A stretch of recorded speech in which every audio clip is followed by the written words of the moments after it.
आपका स्वागत है खुशबू जी। आप बताइए कि आपके दिमाग में ये कैसे ख्याल आया कि बच्चों का इस तरह का कार्यक्रम कराया जाए और इससे आपको क्या सीख मिली?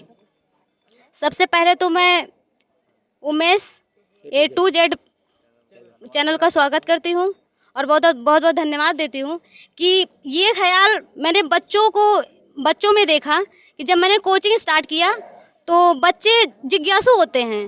जैसे होता है ना कि बच्चे कुछ सीखने की जिज्ञासा होती है, रुचि होती है, तो मैंने सोचा कि इनका प्रोग्राम करवाते हैं। तो मैंने कहा कि ठीक है, ऐसा करते हैं कि हम कुछ वक्तव्य बोलते हैं जिसमें मतलब लोगों में कुछ सुधार आए।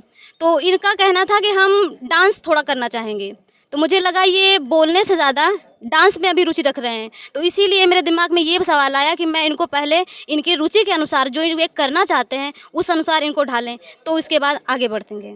आप लोगों के पास मूर्तियां नहीं है बाबा साहब की, फिर भी इतनी रुचि रख रहे हैं और जगह जगह बाबा साहब डॉक्टर भीमराव अंबेडकर साहब की मूर्तियां तोड़ी जा रही है, उस पर आपका क्या विचार है?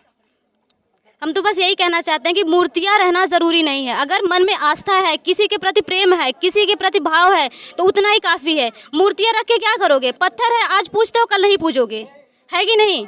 पत्थर है, उसको आज पूछोगे कल नहीं पूछोगे। मानो तो देव, नहीं तो पत्थर है। तो बच्चे जो हैं, जो देखते हैं प्रत्यक्ष, उसी से सीखते हैं। तो मुझे ऐसा लगता है कि मूर्तियों को ना तोड़ा जाए, क्योंकि जो बाबा साहब B.R. अम्बेडकर ने हमें संविधान में जो अधिकार दिया है उसके तहत हमें उनके मार्ग पर चलना चाहिए और उसके साथ साथ उनकी आज्ञा का पालन भी करना चाहिए। जो उन्होंने मार्गदर्शन दिया है हमें उसी अनुसार अपना मार्गदर्शन बढ़ाना भी चाहिए और बच्चों को भी उचित शिक्षा देनी चाहिए उनके रुचि के अनुसार। बाबा साहब डॉक्टर भीमराव अंबेडकर साहब ने संविधान में सारे लोगों को अधिकार दिया और सारे लोगों को अधिकार मिल रहा है और सबसे ज़्यादा सारे समाज की महिलाओं को बाबा साहब डॉक्टर अंबेडकर ने सम्मान दिया है। तो बाबा साहब की जयंती जब आती है तो हमारे समाज के लोग ही क्यों मनाते हैं और समाज के लोग क्यों नहीं मनाते हैं?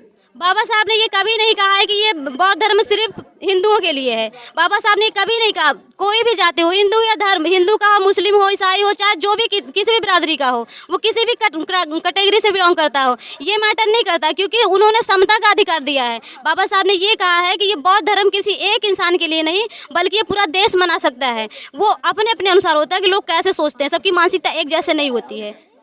बाबा साहब डॉक्टर भीमराव अंबेडकर साहब के बनाए हुए संविधान को मनुवादी ताकतें खत्म करना चाहती हैं। क्या ये मनुवादी ताकतें बाबा साहब डॉक्टर भीमराव अंबेडकर साहब के संविधान को खत्म कर पाएंगी? बिल्कुल नहीं।